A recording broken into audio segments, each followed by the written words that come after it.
ஆலிம் என்று சொன்னால் நல் ஒழுக்கம் சார்ந்த எல்லா விதமான கல்விகளையும் நாம் கற்றுக்கொள்ள வேண்டும். அது மார்க்கம் சம்பந்தப்பட்ட கல்வியாக இருக்கட்டும், உலகம் சார்ந்த கல்வியாக இருக்கட்டும், தரமான மனிதனுடைய வாழ்க்கையை உயர்வுபடுத்தக்கூடிய, மனிதனுடைய அந்தஸ்தையும் மனிதனுடைய கண்ணியத்தையும் உயர்வாக்கக்கூடிய கல்வி ஞானங்களை கற்றுக்கொள்ள வேண்டும். அதில் மிக முக்கியமானது ஒழுக்கம், நல்ல விஷயங்கள், நல்ல குணங்கள், இது போன்ற விஷயங்களை அவர்கள் படிக்க வேண்டும். இரண்டாவது,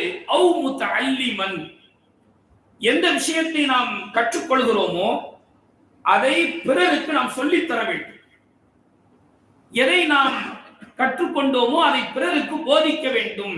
இது அற்புதமான ஒரு குணம்.